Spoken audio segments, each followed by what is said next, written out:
DeBenedetti, and I made this video to help you play Camptown races from the sheet music, which you can download from my website, gmajormusictheory.org.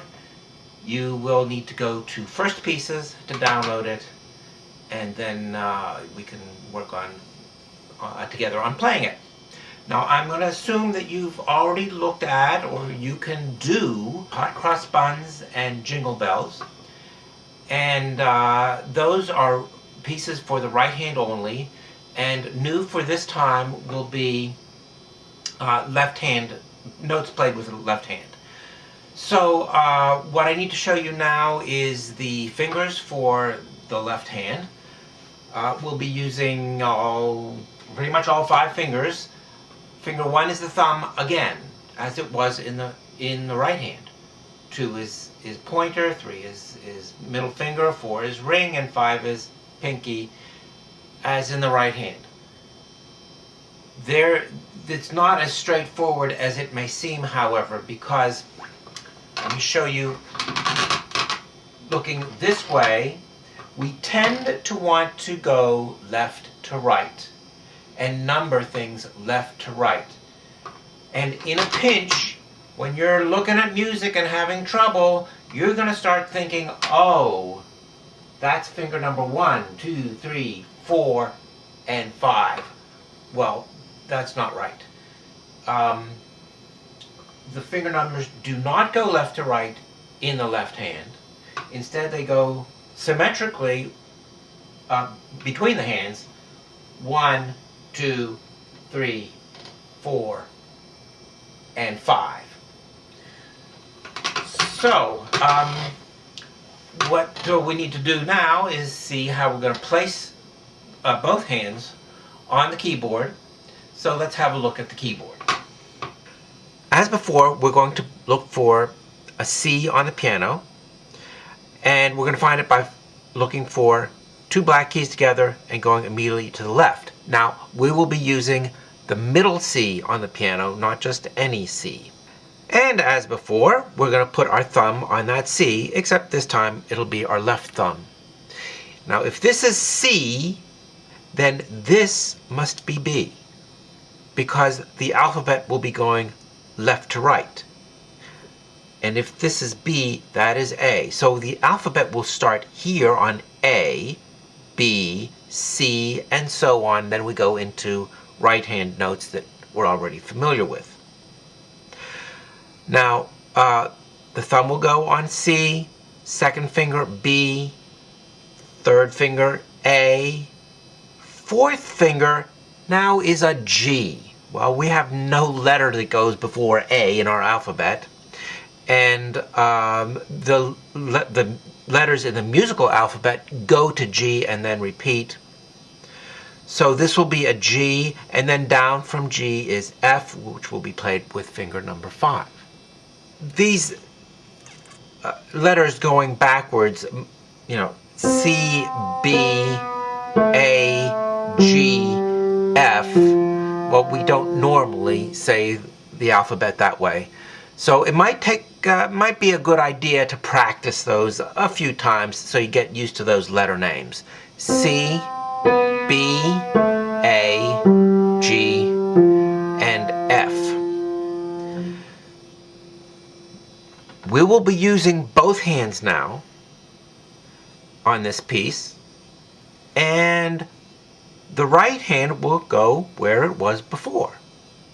The thing is, we have 2 thumbs that are assigned, say, to this middle C, and they may get in each other's way a little bit, but here's the story on this piece. The right thumb will not be playing C at all. In this particular piece, it will only be the left thumb, so the right thumb can kind of stay above and out of the way. In fact, the only right-hand note in this piece, it just so happens, is the D, which we're familiar with. Now we know where the notes are on the keyboard. Let's see how they're notated on the staff. Now most piano music has these two staffs joined together. The top staff is for the right hand, the bottom staff for the left hand. Now, you need to practice how this goes as well as you can with whatever's given to you, and we're giving you a fair number of finger numbers. So these are two C's, and this is third finger A. Whatever the letter is, which it may not come to you quickly at first, but it's third finger, and if you play third finger, it should sound good. So use what cues you can to just play the sequence of notes. This is another A, and this is a G, but you're told here that you're to play third finger and fourth finger, regardless of knowing the letter names. So first time around, just get the sequence of notes down as well as you can. But really, you need to also know the letter names. What I strongly suggest that you do is practice with the virtual flashcards that are available on my website. Ideally, this is what you should be able to do. Play and say the letters as you play, and it should sound like this. C, C, A, C, D, C, A, G, C, C, A, C, D, C, A, G, F.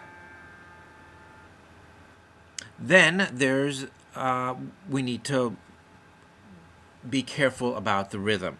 Before we do that, we have to look at this measure here.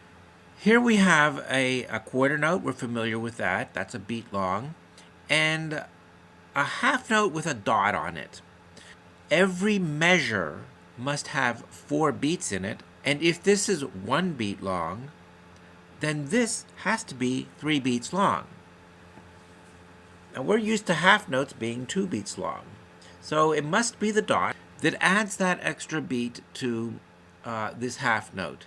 And it is called a dotted half note, and it is 3 beats long. If you were to count this measure, you would go 1, 2, 3, 4. The dotted half note falling on beat 2 and lasting for beats 2, 3, and 4 for those 3 beats. So to show you what this will sound like as you play it. 1, 2, 3, 4. 1, 2, 3, 4. 1, 2, 3, 4. 1, 2, 3, 4. 1, 2, 3, 4. 1, 2, 3, 4. 1, 2, 3, 4. 1, 2, 3, 4. One more tip. You need to keep your eyes on the sheet music as you play.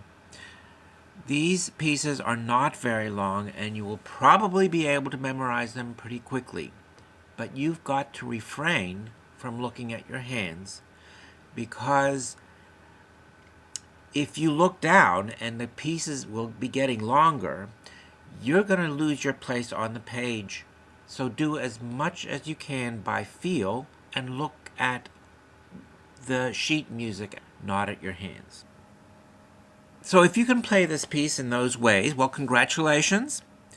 And you should be ready to move on to bigger and better things.